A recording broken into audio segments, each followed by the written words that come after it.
to those joining us for the first time. Law Jurist is a pioneering platform dedicated to empowering the legal community, particularly law students and legal professionals, by providing the insights, resources, and opportunities they need to excel in their careers. Law Jurist is a registered company, part of the Skill India initiative, and proudly holds an ISO certification which speaks to our commitment to maintaining high standards of quality and professionalism. Our mission is to bridge the gap between the legal education and professional practice by offering a wide range of resources and learning opportunities. We are dedicated to helping law students gain valuable experience in various legal fields. Through our platform, students can enhance their research skills and deepen their legal knowledge. We offer numerous opportunities, including internships, research projects, and student editor roles to help students apply what they've learned in real world settings. Additionally, we're building a comprehensive database of case laws and developing law notes, blogs, articles, and legal updates to support students in their studies and also provide services to legal professionals.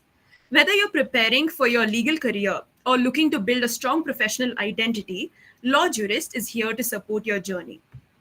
Now, I have the honor of introducing the driving force behind Law Jurist, Mr. Ayush Gaurav, our founder. Mr. Gaurav's vision and dedication have made Law Jurist a leading platform that nurtures legal talent and innovation. Under his leadership, Law Jurist has become a beacon of knowledge and opportunity for the legal community. I would now like to invite Mr. Gaurav to share a few words with us. Thank you, Preeti, for such a warm welcome. Greetings, everyone. As Preeti rightly said, I'm Ayush Gaurav, I'm the founder of Law Jurist, and it's my pleasure to welcome all of you for today's session. The turnout is very fantastic, and I truly believe that it has something to do with our esteemed guest speaker, Dr. PUKHRAJ Agarwal. Guys, Law Jurist is not just a registered and ISO certified company, but also an initiative to bridge the gap between the legal education and the students.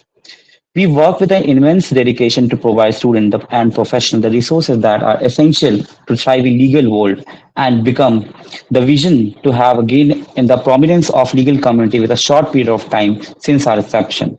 Dr. Agarwal has been a guiding light in arena of legal education and had made a significant contribution to our understanding of various legal aspects. We are incredibly fortunate to have him today as a guest speaker, despite having a busy schedule. I'm sure the session will be a great learning experience for all of you, and you guys will be having a lot of takeaway from this session. Thank you.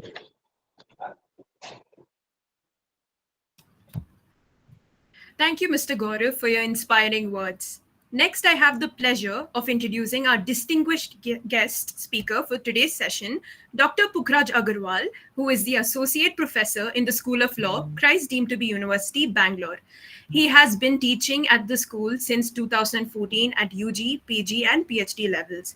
His specialization subject is teaching public international law, interpretation of statutes, as well as refugee and migration laws. Dr. PUKHRAJ has worked closely with Bangalore City Police on the implementation of GIS-based crime mapping and also has assisted Labour Department, Government of Karnataka in the framing of rules for the labour codes. He holds his PhD from Department of Law, North Bengal University, and has also been a recipient of University Gold Medal for his outstanding academic performance in his UG. He is also a recognized judge for the QS Reimagine Education Awards 2023. Dr. PUKHRAJ has also published many articles in journals of national and international repute and has many book chapters to his credit. Before I begin to invite Sir, I kindly ask everybody to maintain decorum during the session. There will be a Q&A session at the end where you can use the Q&A option to submit your questions. If time prevails, we may also unmute participants for live questions. Without further ado, I would now like Dr. PUKHRAJ Agarwal to share his thoughts and insights with us. Dear sir, the floor is yours. Thank you, Kirti. I hope I'm audible and visible to all of you. Yes, sir. Yes, sir, you're audible. Yes. First of all, I would like to thank Ayush and his entire team, for giving us an opportunity to talk about some of the most relevant skills of that is required in any law professional, be it a student, be it in academics, be it a judge, be a lawyer or a corporate official. And as per the motto and vision and mission of Law Jurist goes, that they want to train you in your, different skills of law. That's what when Ayush approached me, I told him that why not we have a session on interpretation skills, because what I've observed of the teaching career that I have of spanning to 12, 13 years, what I've observed is that we have a syllabus of interpretation statutes, but most of the times this syllabus is taught for the sake of being a syllabus only. So what I'll do basically in this today's session is that just give you an overview of how things work around in interpretation, rather than telling you different case laws and different, the entire process of interpretation. I'll give you a very brief insight of how interpretation actually works and why it is a very, very, very relevant skill that any law student should possess, because of the very fact that any matter that comes before the court, any dispute that comes before the court does not go without being interpreted. So that is how the scope of interpretation actually prevails over any other skills. I often tell it in my class, and many of the students whom I have already taught, they have also joined this session because they know the validity and the importance of this particular topic.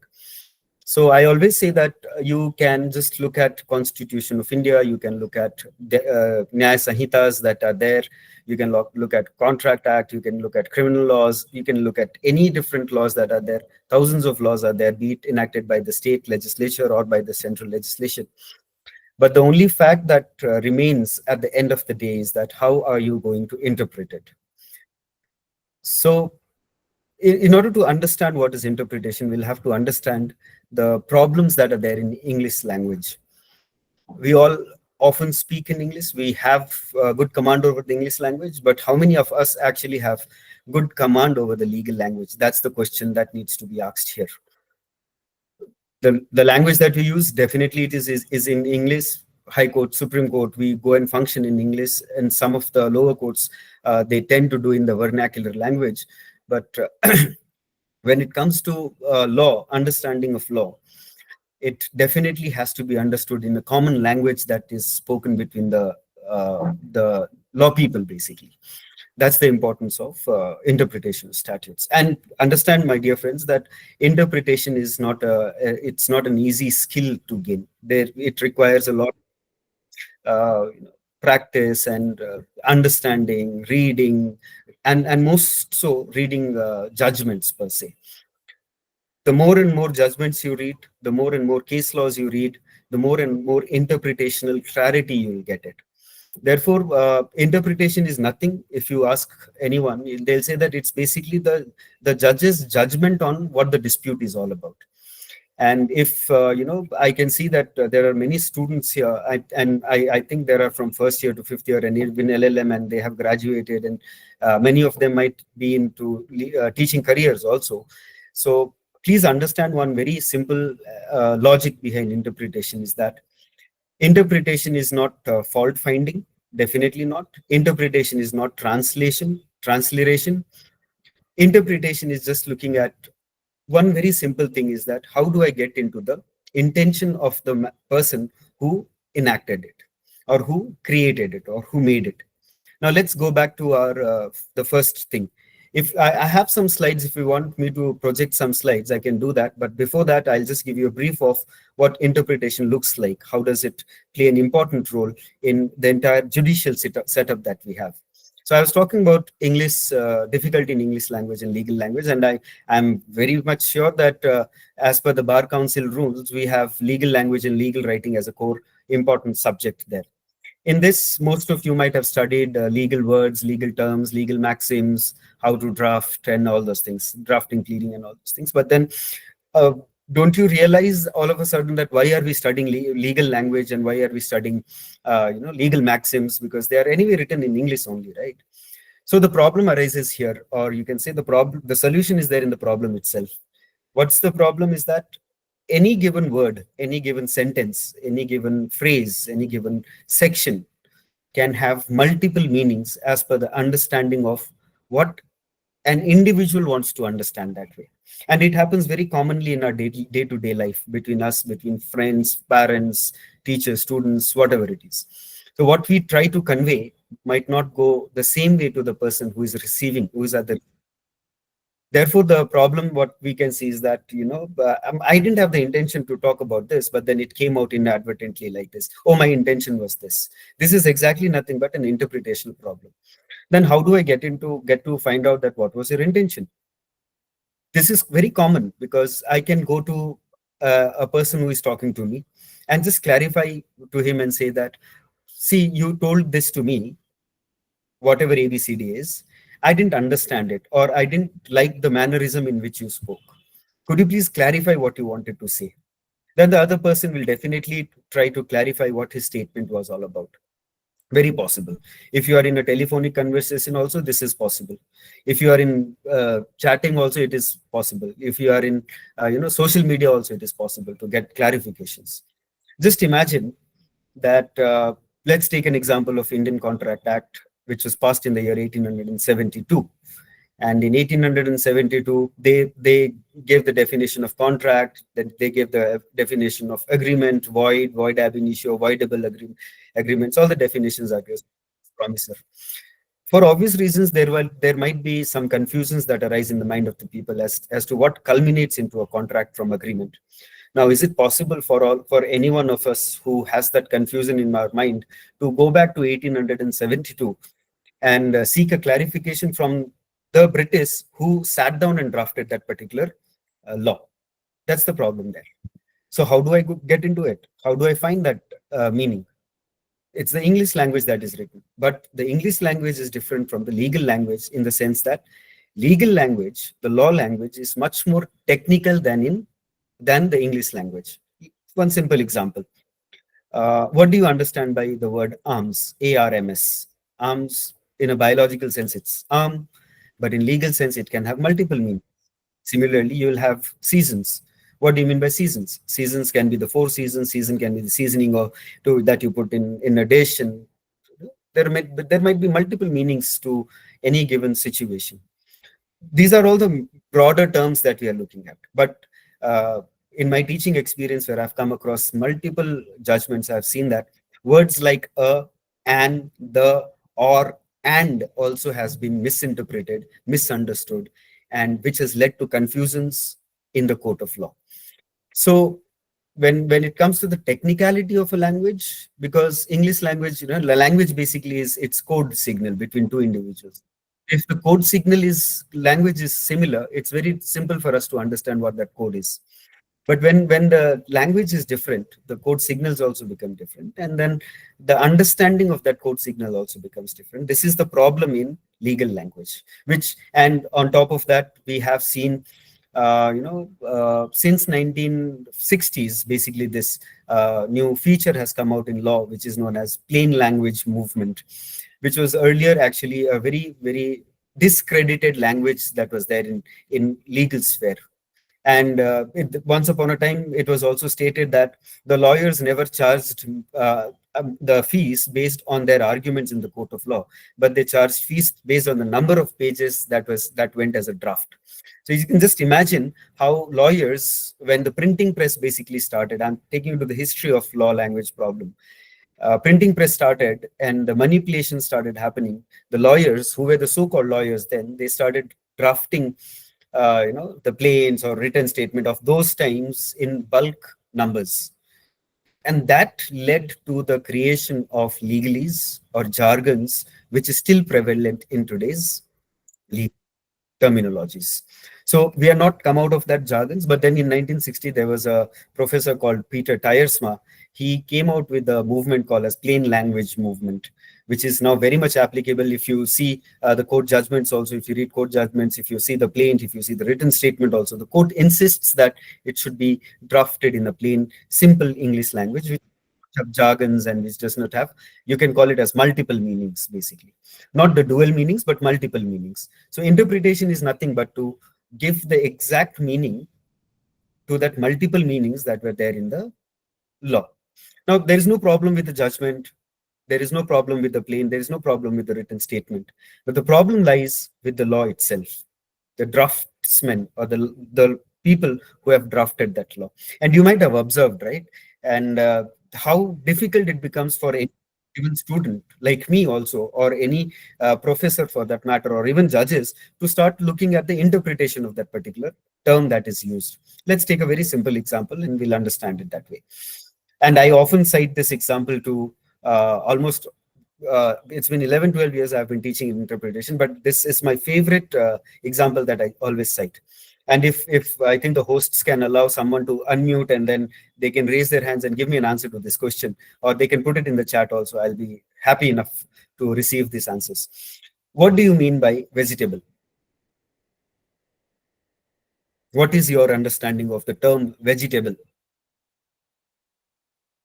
Maybe it's an absurd question, but then it's very relevant in our topic today. Participants, you can put your answer in the chat box. Yes, it's a very common question, but then we'll understand how it works basically. Eatable, okay. Naman has written as eatable. Okay, very good. Any other things that comes to your mind when it comes to vegetable?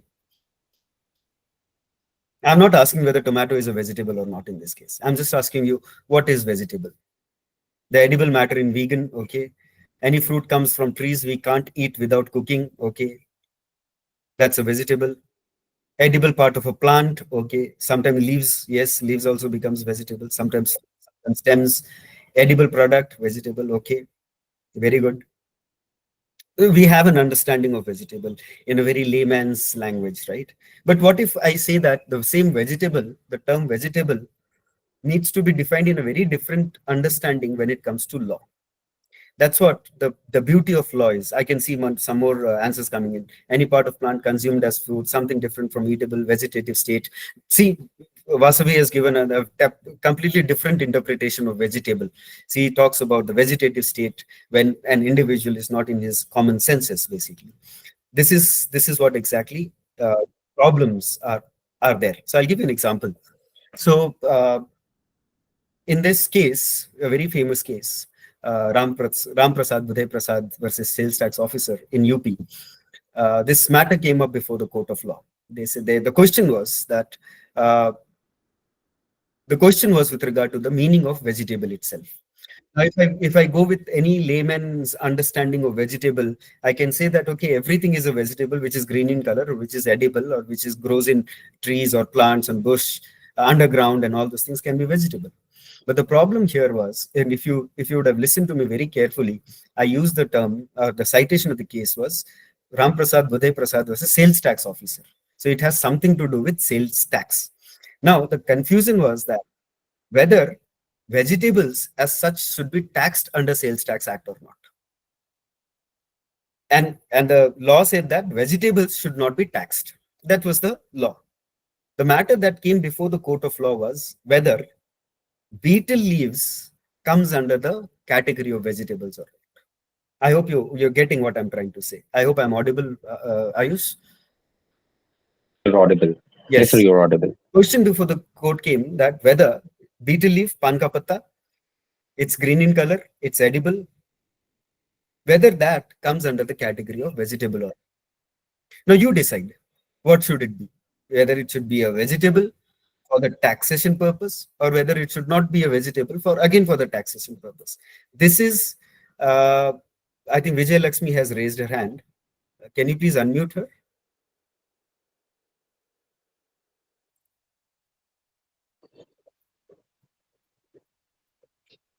Is she done? Yeah, Vijay Lakshmi, you can speak. We have, you can unmute yourself now.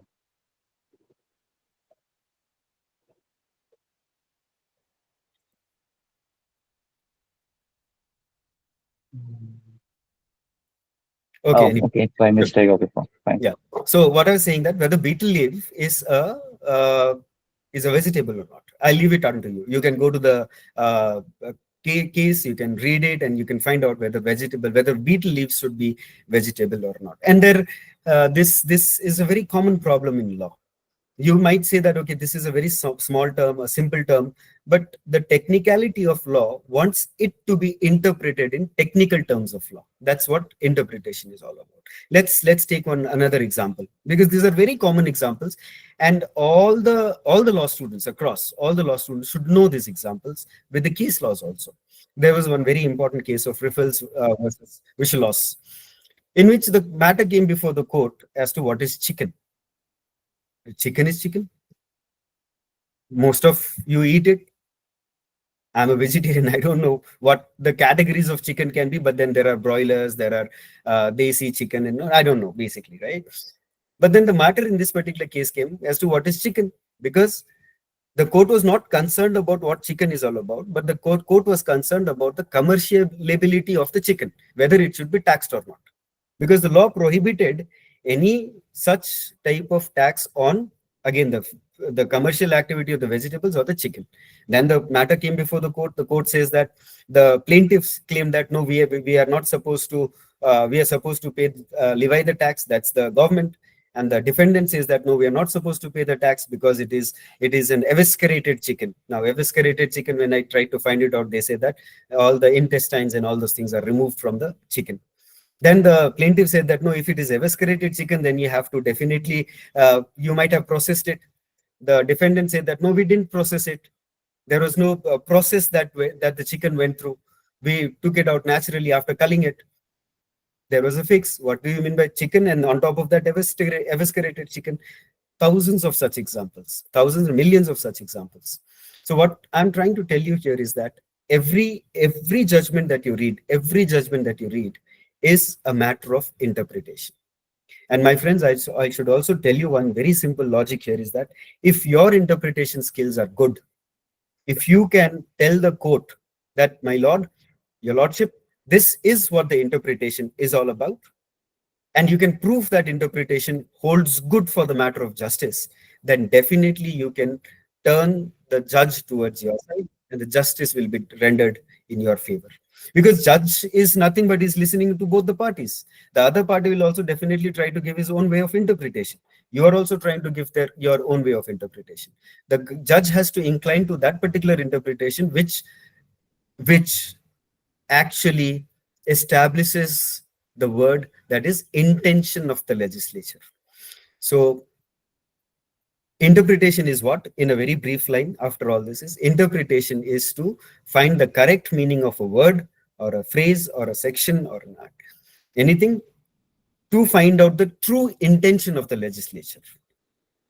And how do I find the true intention of the legislature? I told you that we cannot go back to 1872 and start fighting with the creators and the drafters of the law and say that, okay, please explain what was it. So the true intention of the legislature can be found from the law, within the law itself. That is, we call it as black letters of law, or we can call it as reading down the law as it is. And there are methodologies of doing it. There are formulas of doing it. There are rules of doing it. So basically what interpretation is that there is a law, sections are there, but in that section somewhere there is an ambiguity. The word ambiguity means that there is some problem or there is some multiple meaning attached to that particular word or the sentence which needs clarification. And my friends, this exact confusion only will take you to the court of law. If there is no confusion, if there is no dilemma, if there is no misinterpretation, then there is no dispute as such. And mostly I'm referring to civil matters in this case rather than criminal, because criminal matters definitely, yes, there is a crime committed and the state will take its own course over that crime that has been committed. Most of the times it happens into the civil matters. And for criminal matters also, definitely interpretation works. Therefore, we have different types of interpretations also. To give you a very few simple example of interpretation is like, there's a concept called strict interpretation. There's a concept of literal interpretation or liberal interpretation. So all these types of interpretation depends on a very important factor known as types of statutes. Now, if again the chat is open, can you give me some examples of what type of statute you might have come across? I'll name a few. Then you can make a note of it, or you can just understand it. One type of statute is a codifying statute. The another example of a statute can be a penal statute, a taxing statute, an enabling statute, a disabling statute, a declaratory statute, constitution itself in a sense. So there are different types of statutes also. Uncodified statute, like for example, tort, they have codified, uncodified penal procedure statutes, substantive laws that are there. Amending statute, very good. Sneha has written amending statute. CRPC, yes, CRPC is there, but uh, that's codified. It looks at the procedural aspect of it. So, my friends, different laws, understand this, different laws have different interpretational tactics involved in them.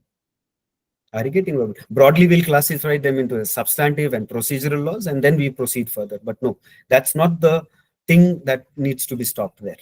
To give you a very simple example, a penal statute. A penal statute is a statute in which penalties are provided, punishments are provided. How do I understand that? So the formula or the rule for interpretation to look at this is understand it as it is. Don't try to manipulate things here and there. If the law provides for a punishment of 7 years of imprisonment, it should be 7 years of imprisonment. Then you will ask me a question, sir, there are reduced punishments also. That depends on the lawyers and the case that is brought before the court of law. How are they arguing it? And the evidence is put forth there. So, see, interpretation is a very interesting thing. It's the most important thing, because you can do away with, I'm telling you, any other legal subjects that are there, but you have interpretational skills that are there, that are enunciated. It will definitely help you understand the law better. Not only you understand the law better, but you can help the judge or your seniors in your corporate offices or wherever you are practicing or you're working, internships. It will definitely help your seniors also to understand the law better. But the problem here is that it's not my understanding. It's not your understanding. It's not Ayush's understanding, but it is the understanding of the intention of the lawmakers. What did they want to make this law as? How do they want to project it? That's what the interpretation is all about. I hope I have given you a very brief background of what interpretation is all about, and it's applicable every time, be it at the lowest municipal court to the highest Supreme Court of the country. Everything works on interpretation only. So the interpretation fails, it goes on an appeal. Again, interpretation fails, goes on an appeal, because interpretation on might not be satisfying for one party. It might be satisfying for the other party. So where there is an ambiguity in the law, where there is the problem in the particular law, that needs to be resolved by way of interpretation. So you can say, Sir, Kesav Nanda Bharati's case, Maneka Gandhi's case, Minerva Mill's case, landmark Indian constitution judgments that are there. These are all nothing but interpretation done by the Supreme Court of India. And you can take the latest one, the Shreya Ghosal's case, the 66A case, or the 370 case, LGBTQ community case. These are all nothing but the law is there. If it is not there, the Supreme Court will give its own ruling behind that. That's the guideline. If it is there, the Supreme Court or the High Court will start interpreting what the law is at. And they'll have to go back to the time when the law was drafted. That's known as, that we in legal term we call as contemporaneous expositio. Basically, that go back to the contemporary era, find out what was the situation back then, and then start interpreting it. So very briefly, the formulas or the rules of interpretation can be culminated into literal rule, the golden rule, the mischief rule, the purposive approach. I'm not going to give you very in-depth understanding of all these rules, because one thing, these rules are not codified rules. These rules are not written anywhere. Please understand, these are not rules by law. These are rules of practice. So as when the practice of law improved, increased, these rules also started emanating from it. But as the topic of our discussion was, the Indian approach to interpretation. So what I was referring to you all was this rules, literal, golden, mischief, and purposive, and strict rules. These are all generated and created, we refer to as Maxwell rules of interpretation, which somewhere started in 1860s and 50s somewhere. But 5,000, 6,000 years BC, we had our own forms of interpretation. That's what the Indian approach of interpretation is. We call it as Mimamsa rules of interpretation. This Mimamsa rules of interpretation, if you get into the background, if you want to study more about Mimamsa rules of interpretation, you'll find that whatever we are dealing with interpretation now, the rules now, which they were written back then 5,000 years ago. But then they were not the rules of legal interpretation. So what Mimamsakars did was, the Jimut Vahana, he was the sage, the first Mimamsakar, who propounded the Mimamsa school of thought in Hindu system. There were Vedic mantras, chants that were there for performance of any, small activity in Hindu ritual, Hindu system. They used to perform yagyas. But then yagyas were all written in Sanskrit language and they were taken down directly from the Vedas. So what did the Mimamsakaras do is that they came out with some axioms, some principles to understand the Sanskrit verses so that the yagyas could be performed and understood better. The fruit of the yagyas could be much more bountified. That was the main intention of Mimamsakaras. But of late, in 1905, there was a Tagore Law lecture series conducted, in which, for the first time, this Mimamsa rules of interpretation, which is there, came to the forefront. And in 90s, most probably in 2000s, Justice Markandeya Kadzu, you might have heard his name. He was the judge of the Supreme Court, the one who brought back Mimamsa rules of interpretation in his judgments. And he used all those principles of Mimamsas into his judgments, for which even the Maxwell rules or the modern rules of interpretation also could not provide for. Okay, that's the beauty of Mimamsa rules of interpretation. And one more thing that I should bring to your notice is that Maxwell rules of interpretation only interpret law, whereas Mimamsa rules of interpretation helps an individual to interpret judgments also.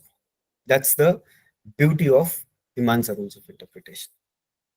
Okay, so I hope I have made some point clear there, how interpretation works and what's the problem there, because it's a matter of the court, and court is the only authority that can interpret laws, not the legislative, not the executive.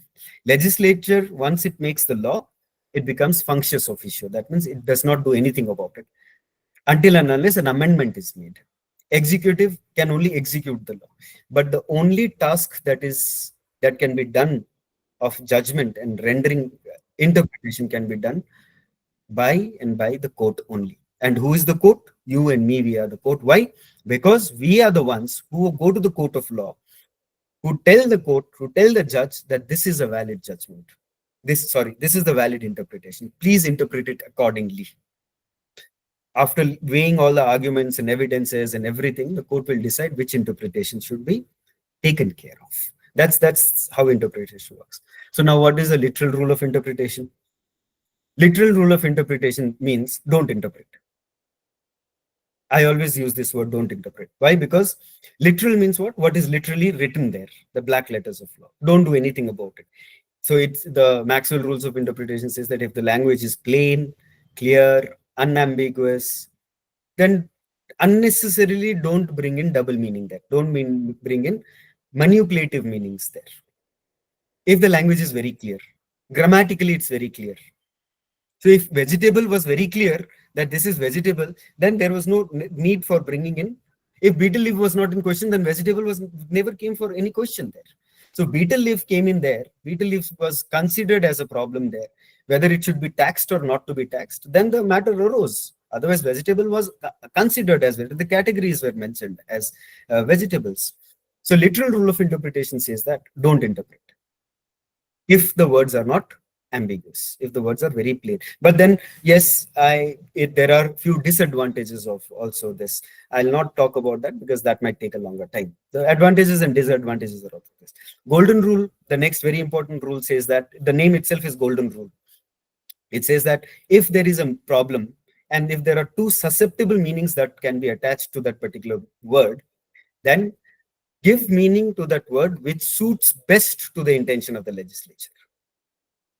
Okay, so there again, if take the same example of vegetables, if betel leaf, if I can find out from the text of the law that the intention of the legislature was to not include betel leaf in vegetable, then the interpretation should have been given like that.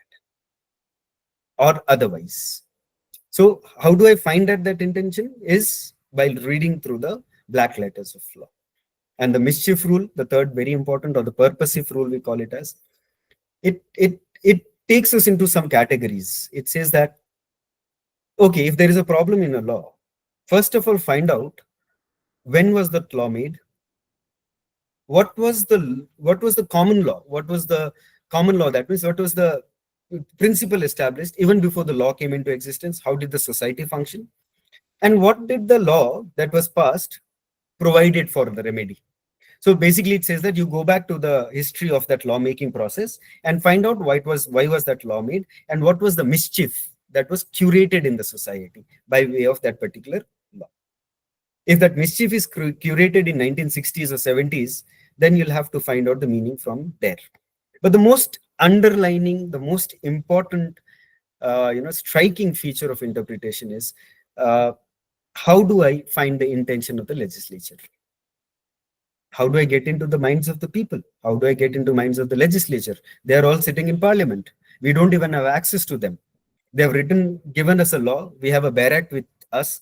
How do I go and find the intention of the legislature? That's the most important factor if there is a problem.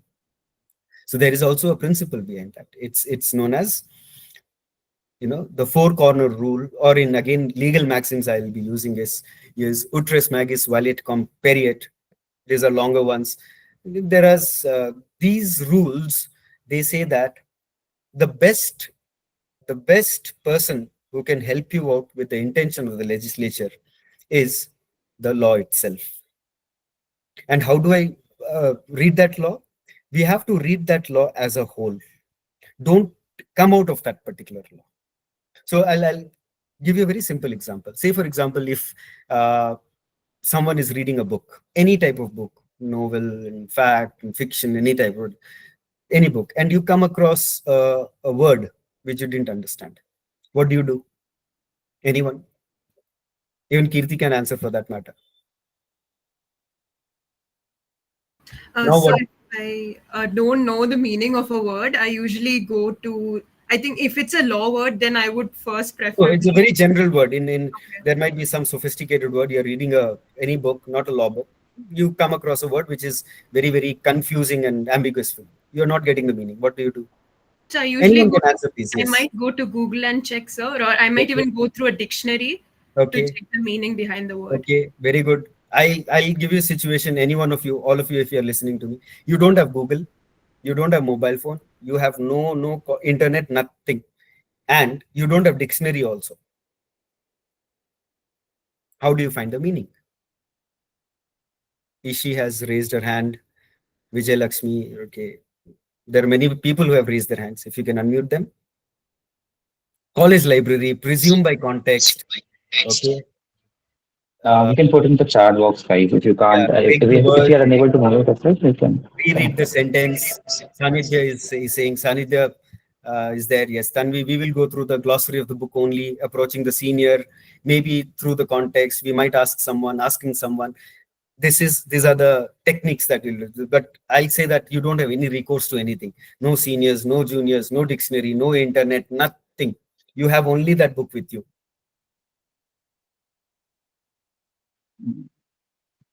The best. Sanidhya, you can speak. We have unmuted yourself.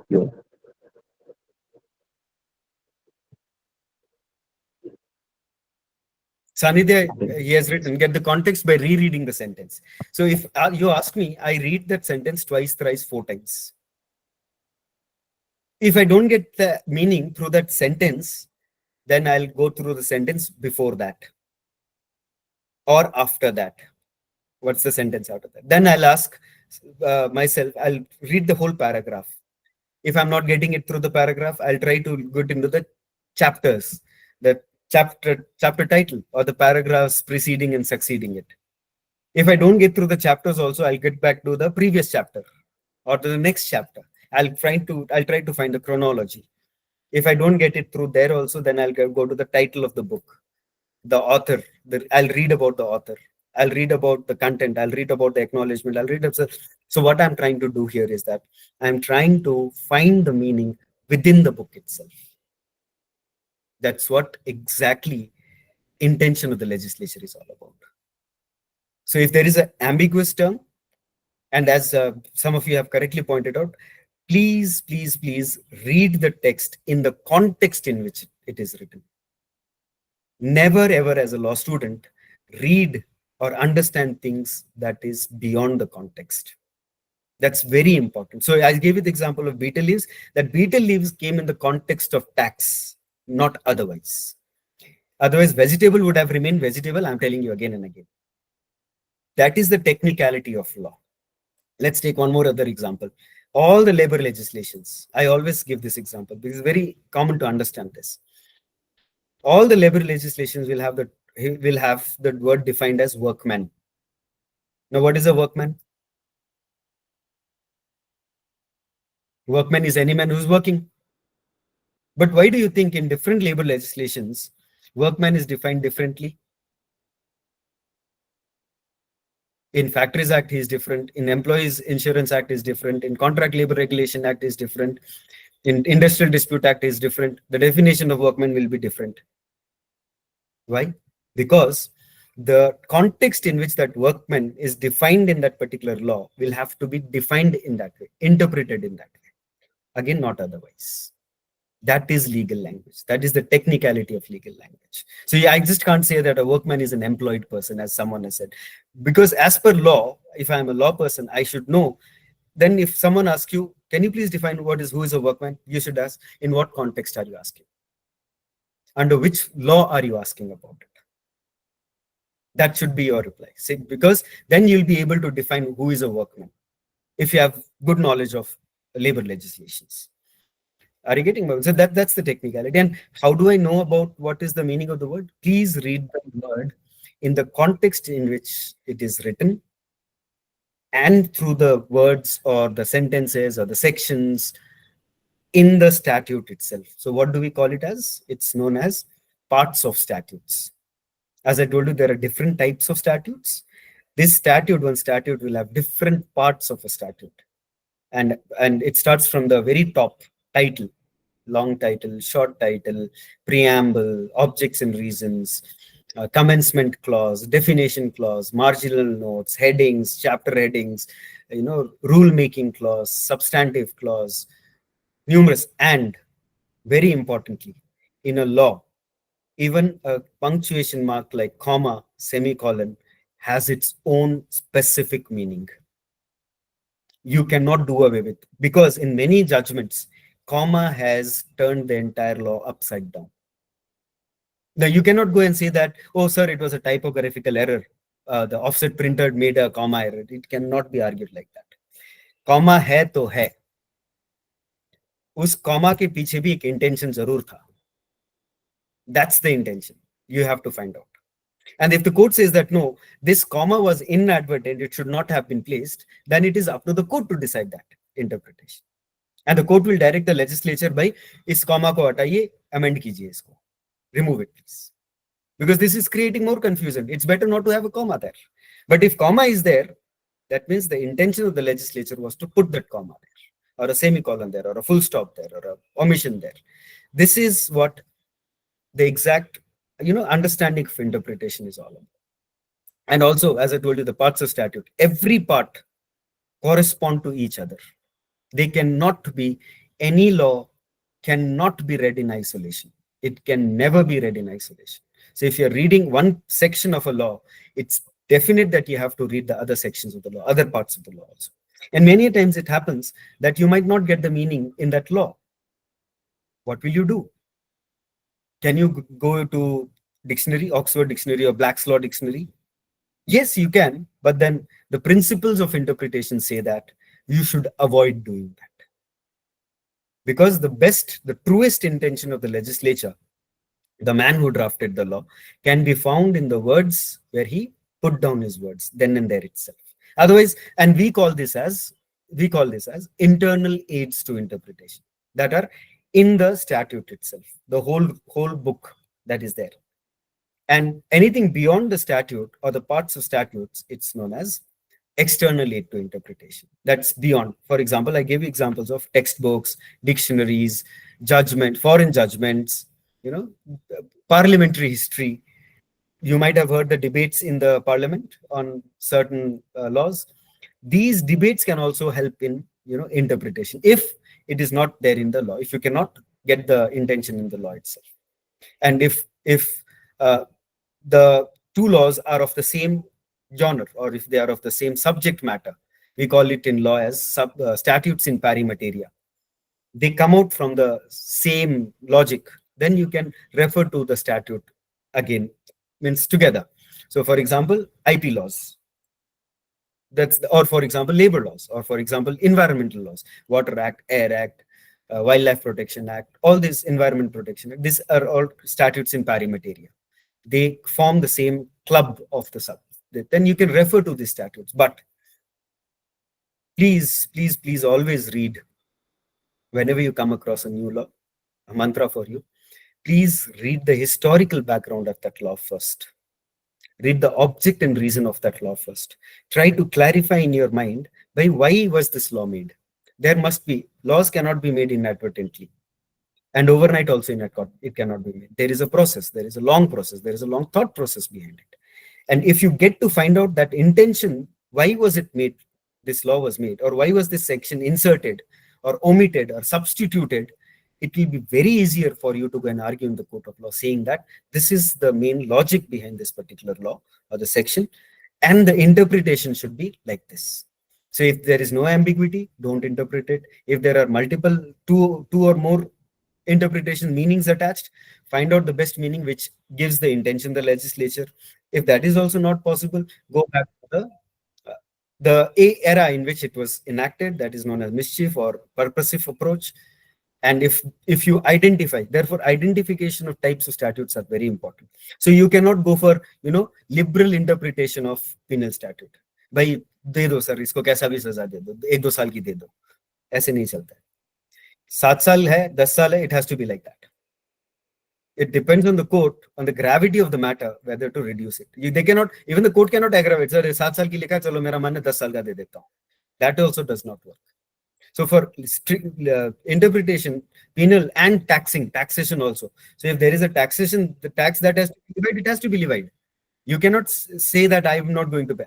The law provides that if you are exempted from paying tax, you are exempted from paying tax. So that's if you like, I can take one more session on how taxation interpretation works, or if the organizers also can see to it that if every interpretation topic can be broken up, and we can organize on single topics where I can give you an entire understanding of how literal works, how golden works, or how strict interpretation works, how literal or I can say you how internal aids or external aids work. These are all there. But again, everything that I have told you was there in our Bharatiya Sabhyata, our Sanskriti, in the Mimamsa rules of interpretation. We can have one full 1 hour session on Mimamsa rules of interpretation, where I can start from Jimutvahana to the present day context of usage of Mimamsa. Unfortunately, we do not talk about Mimamsa rules of interpretation. Very sad, because no one knows about Mimamsa rules of interpretation. We do not know about the principle. We do not know about the axioms, how the practice is done. So I talked about literal rule of interpretation. They have the Sarthakyata axiom. They have the Samanjasya axiom, which talks about the same. Don't do, but keep it as it is. There are so many beautiful principles that are there in the Mimamsa rules of interpretation, which were drafted much more before, used much more before the Maxwell rules of interpretation also. I hope I have given some insight on how interpretation works. It's already 7:55. If you want me to continue, I can continue. Otherwise, we can go for Q&A session right now.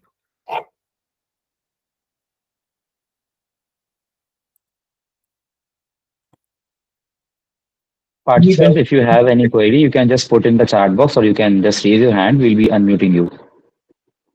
I think Tanvi has raised her hand. Yeah. Tanvi, you can speak. Yes, sir. Sir, can you please repeat the timeline of the regarding the interpretation of law, like you just told us about that earlier there was Maxwell's rules of interpretation and then Mimamsa rule of interpretation came. Can you please repeat this one? No, beta, that's just the reverse. Mimamsa came first, and then the Maxwell. But then, if you look at the entire interpretational process, no one talks about Mimamsa rules of interpretation. As I told you, Mimamsa Karas or the हमारे जो संत थे उस जमाने में 5,000 6,000 years. If you may allow me to speak in Hindi, I can explain it. So Yes. these were the ones who used to interpret the Sanskrit Vedas slokas that were there. तो वो तो 5,000 6,000 साल पुरानी बात है और Maxwell तो 1800 30s 40s से स्टार्ट हुआ. We refer to it as Maxwell rules of interpretation. There is Sir, no can you basic please take timeline per se. another session? Okay. Can you please take another session to go in depth of these particular rules of interpretation? Definitely, I can take Because sessions I one am, on one. That's in that for literal one session, golden one session, Mimamsa one, strict interpretation one session. Because there are so many things in interpretation. एक घंटे में तो पूरा होगा ही नहीं for obvious reasons. Because you can take 2 hours to just explain what are types of statutes. A statute को आप किस नजरिए से देखोगे, that is itself can take 2 hours. Because all the statutes are not common. They cannot be weighed on the same weighing scale. As I told you, right? A tort cannot be looked in the same way penal code is looked at. Are you getting my point? A contract act cannot be looked in the same way a consumer protection act is looked at. Although they have so much of similarities. yes, sir. So can we say that judiciary is here the arm of the, as we have separation of powers, so judiciary is here to interpret the law only, like Yes. to interpret Yes. each and every statute basically. No. Please don't get confused. Judiciary will interpret laws only and only when the court or the judiciary is moved to interpret the law. Otherwise, no. Judiciary cannot enter into the legislative realm and say that, no, bhai, aapne to ye theek nahi kiya, you have to strike it down. No. Until and unless a matter is brought before to the knowledge of the court will not interpret anything. That is where the concept of dispute arises, the concept of law arises, the concept of court arises. Are you getting my point? And sir, I can hope. you please Yes. briefly tell about the Mimamsa rule of interpretation, as you just told ki these were the principles at the time around 5 to 6,000 years ago to So you know want the what entire was the description of the no, principles? just a brief for So this. actually there are different principles. There are different terminologies that are used, which were used by Markandeya Katsu to resolve the disputes. As I told you, right? There was Sarthakyata axiom. Now, for that I have to explain each one Okay, of sir. them, which might Fine. we require one more session for that. But there are some. I can give you some examples also in which how these principles were used by this Markandeya Katsu, Justice Markandeya Katsu, in resolving the basic dispute. If you allow me, I'll just share one slide in which. Yes, sir, please.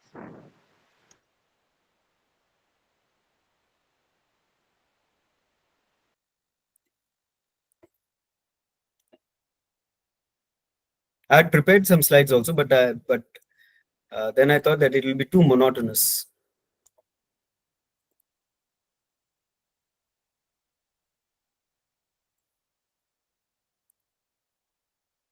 Is it visible? Is it visible? Yes, Yes, sir. So if you can see this, can you see this slide there? Yes, sir. Kesavananda Bharti also, A.R. Antule's case, S.R. Bomai's case, the court have used the Mimamsa's principles basically to resolve any type of conflict that was there. And this you'll find it in the Mimamsa rules of interpretation. Okay, sir. Yeah, for that we can definitely take one more session on Mimamsa rules of interpretation. So Mimamsa is a school of Hindu philosophy that deals with interpretation of Vedic texts, as I've told you. The rules of Mimamsa, also known as hermeneutics, provide a framework for understanding and applying the principles enshrined in ancient scriptures that are there. Fine, sir. Thank We you can so much. definitely have one more session on Mimamsa. Definitely, yes. Okay, sir. Sure, sir. We can have another session.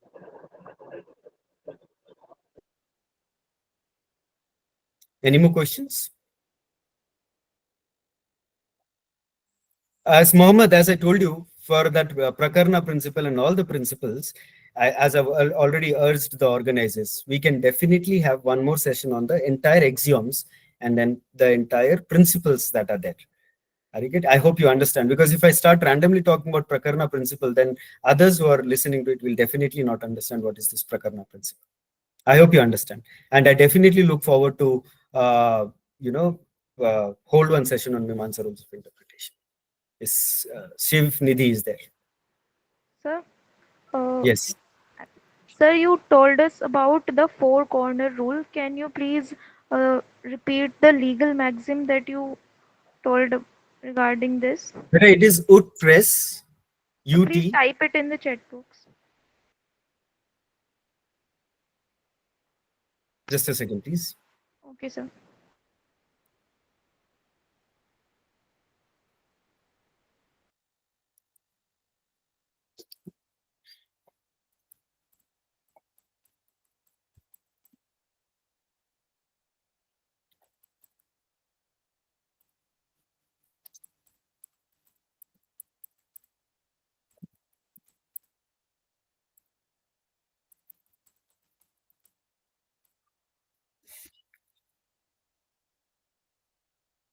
I hope you got the answer there. So ex viceribus actus Yes, sir. is the maxim, whole book, the four corner rule. And utris magis velit compariet is, let the things have effect rather than making them ineffective. किसी चीज को ineffective बनाने से अच्छा है कि उसको effective ही रहने दिया जाए. That's the thing. So the two books that I can refer to you is one, Interpretation Statutes by G.P. Singh, and one more by Amita Dhanda, Interpretation by Amita Dhanda. There are two books that I personally refer to. Sir, there is another question asked. It is, Yes. Can you share some cases where statutory interpretation led to a significant outcome? All these landmark judgments right from 1950s. Shankari Prasad, Sajjan Singh, Kolak Nath, Iyer Coelho case, R.C. Cooper's case, of Nanda Bharti's case, till the modern times. You can talk about 370 judgment. You can talk about, as I told you, Shreya Singhal's case. All these landmark judgments are nothing but an interpretational landmark judgments that have come out. You can take any one of them. So another question. As a law student, I would like to know how to inculcate the skill of interpretation to use in moot courts. That's a very interesting question, though. And the best method of doing it is, first thing that I've told you is that first get that conceptual clarity of what is interpretation. That's very, very, very important. Because we do not, as even sometimes I deal with so many students coming to me for moot court problems and all those things. The problem is that we don't try to understand the very conceptual understanding of interpretation, what exactly it is, how does it work. So if you have first of all, identify what statute are you dealing with. Once you identify the statute that you have dealt with, then you'll be in a clearer position to know that this principle I have to apply first. Once you've applied that, just read the text as it is and see if there is an ambiguity in that. Definitely, if there is an ambiguity, that calls for interpretation. Then you start applying your principles. So the first principle that definitely you'll have to apply is, literal rule of interpretation. That means don't interpret it if there is no ambiguity as such. But if you can find two or more meanings, but then if you have been given that particular law, in moot courts, basically they give you a problem. They don't generally give you the whole law, right? Then read the problem in the context in which it is used, the words that is used, and corresponding it with the laws that have been provided for it. Most of the moot courts definitely will have a backing of a law. Read that particular provision in the context of that is there, and very importantly, please use judgments, precedents.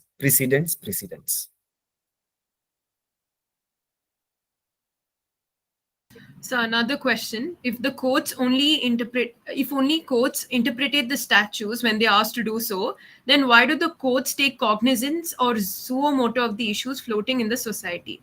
Interesting. See, suo moto cognizance is something different from deciding a matter. Please understand that. How, why, when do a suo motu cognizance of it? For example, this Bengal rape case that has happened. The Supreme Court suo motu took the cognizance of the dealings of the principal and CBI and the police and all those things. That's something different. That has, and once it takes the matter, that's a problem in the society. And the suo motu and the Supreme Court itself says that, okay, let's look into this particular matter because it has not been going the way it should have gone. Then the court will look into, they're not looking at the law per se in this particular case. They look into the failure of the legal mechanisms that are there in such cases. So, and even if once they take the suo motu cognizance of the case, they'll obviously that amicus curiae will be there, everything will be there. And if there is a lacuna in the law, if there is an ambiguity in the law, the court will have to interpret it. And if I think who was asking me about Prakarna principle? Muhammad Ismail, no? Muhammad was asking about Prakarna principle, right? Yes, sir. Yeah. So just to give you a very brief understanding, it's, referring to something else in order to make my point clear. And I've already explained that. Prakarna means you refer to something else in order to clarify your viewpoint. And I've already told you that you can refer to statutes in pari materia. You can refer to different statutes of the same subject matter. And obviously you're referring to, what is that? Judgments also. You're looking into precedents also to clarify your point. And unfortunately or fortunately, you can, my personal viewpoint, I don't endorse anything in this case. The way the courts used to interpret back in 60s and 70s and 80s of late, that level of interpretation is not, because most of the times lawyers, we have started referring to only precedents. We don't apply as lawyers and go to the court, say that, my lord, could you please look into this particular form of interpretation, which was not interpreted earlier. But what we generally do is that we just cite the citations. Okay, my lord, in this case, this has happened and there are 10 judgments that I can cite in front of you. Precedents play an important role. So we don't apply our interpretational skill there. But if we go and say to the court that this is, my lord, can this, and it's not that it has not happened. Yes, because judgments are overruled also, overturned also, reviewed also, in which the court goes and says that, no, the earlier interpretation was not good in law. Getting it? So that can also happen. So another question. In Keshavananda Bharati case, the constitutions of 70 different countries were taken into consideration. So can we call that as Prakarna principle? Not exactly. Prakarna principle will refer to those reference to the texts which are of the same subject matter. If you go it very wide, take it very wide, yes, Prakarna principle applies everywhere. If I'm referring to a dictionary, that is also a Prakarna principle. But how much that dictionary will give me the better understanding of the law is a matter of question there. I hope you understand what I'm trying to say, Samar. So if the Prakarna principle has to apply, the Prakarna principle way back when it was created, they were looking at the Vedic texts. So from the Vedic and the Vedic texts also, you'll have to understand they were of different texts of different capabilities of life, from the birth till the death. They were referring to such things. I hope I've answered your question, Samar. So another question. Could you explain external aid interpretation again? It's very simple. Whatever I am looking internally within the book, the law, ABC law, ABC Act of 2024, for example, anything, the different parts of the statute, right from the long title to the end, schedules or forms, or whatever it is, there are different parts. The most prominent was the 17 in number, but there can be more than that also, depending again upon the types. If you're referring everything within that statute, it is known as internal state. Anything outside that statute that you're referring to is an external aid. I gave you the example. You can refer to dictionaries, you can refer to judgments, foreign decisions, you can refer to textbooks, you can refer to parliamentary debate, parliamentary history. These are all that is not there in the law.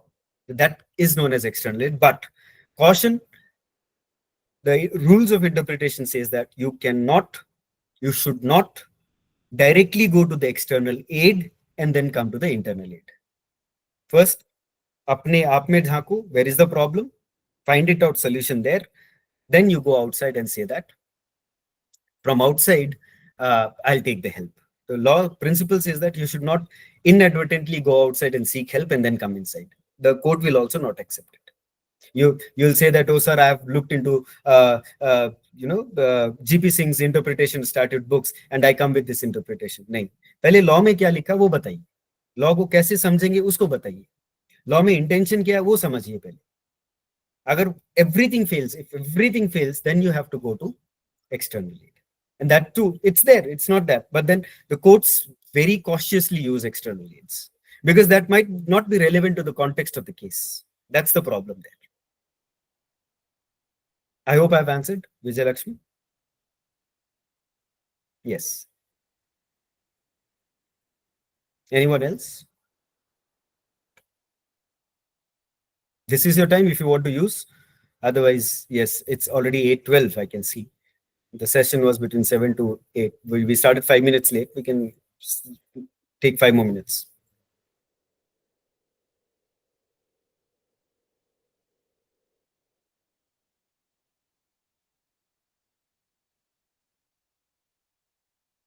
Thank you, Hers. It was such an enriching and insightful session. Thank you. Thank you, sir. Thank you. See, I cannot say that anyone can master interpretation of statutes. It's beyond my capacity to tell you. I've been teaching interpretation since last 12 years. But if you ask me, even I can't master interpretation because it's very, very, very dynamic. It's very dynamic. It's very ever-changing. You cannot master interpretation. Yes. Sir, you told us that while citing any precedent or the judgment, we should also cite about the interpretation skills that the judges used at that point of time. So, like if there is any moot problem that we have given with, so should we also try to enhance our view in front of judges while citing any judgment by saying that or by clarifying what was the interpretation of court at that point of time. Yes, you can do that. You can definitely suit. And it's always not that you only give the judgment and say that, sir, you find out what was the interpretation. It's always good to you to say that, my lord, A versus B, this was the fact of the case which is relevant in my case. The court interpreted this in this sense. Okay. So if tomorrow अगर मुझे कोई case आ गया मेरे पास और वो बोल रहा है कि भाई साहब बताइए बीटल लीफ वेजिटेबल है कि नहीं है, again same problem. I'll say, sir, my lord, Ram Prasad बुदय प्रसाद का केस है, उसमें बीटल लीफ को ऐसे इंटरप्रेट किया गया था. Could you please look into that? The same lines. It's always good to give the court the citation as well as what was the court's interpretation and how will it help you in that particular sense. Okay, sir. So that would be helpful for Definitely, yes. us. Definitely, yes. Definitely. Okay, And sir. try to pick that words also, that was interpreted. Okay, sir.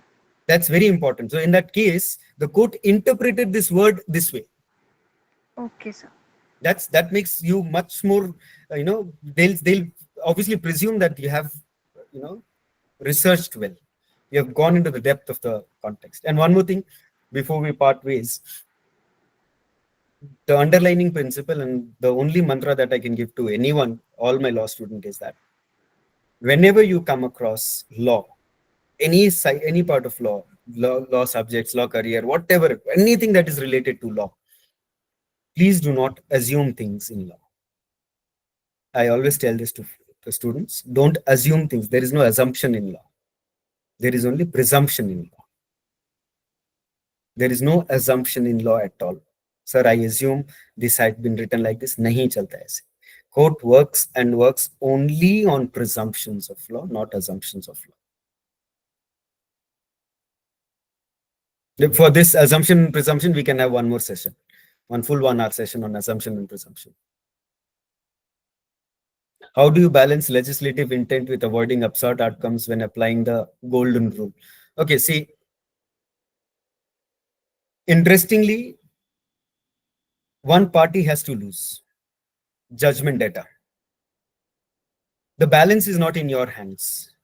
The balance can be one-sided, saying that how well you are presenting your case and how well you are helping the court the judge to interpret in your favor. That's what I'm telling you. Again, for golden rule, there are two approaches: broad approach and a narrower approach. Narrower approach says that only if there are two meanings available, give that meaning which is best suited to the intention. What about the broader approach? If there are more multiple meanings, how do I get into the core of the intention? For getting into the core of intention, you have to get into the other processes of interpretation. Golden rule at that time might not suffice at that given point in time. Therefore, you cannot balance that legislative intent. And even if you balanced it out, tomorrow the legislature can change the law because the judgment has come against them. And it has happened multiple times in 1970s. Because the judgment was not in the favor of the government changed the entire law.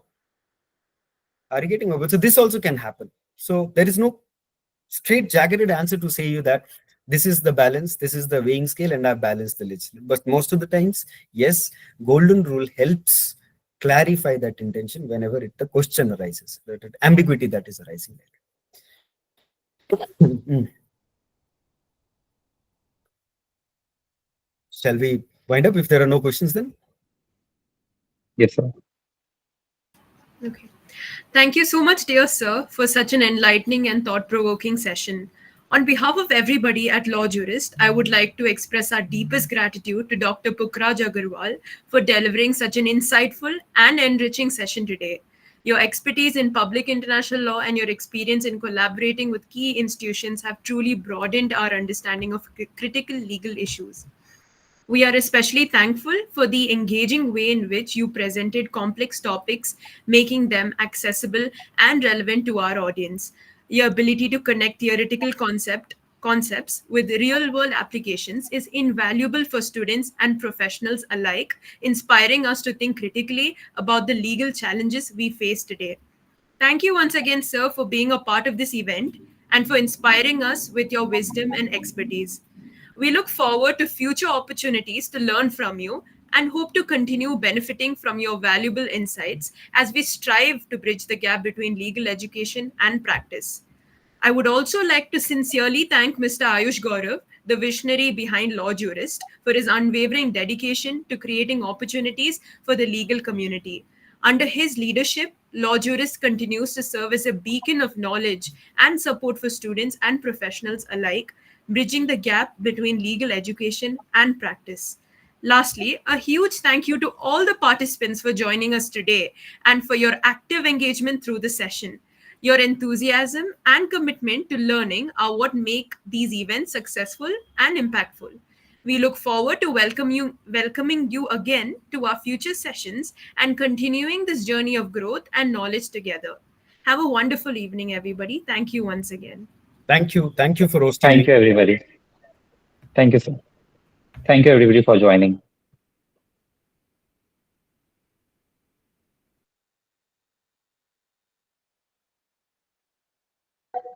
Participants, you can leave now.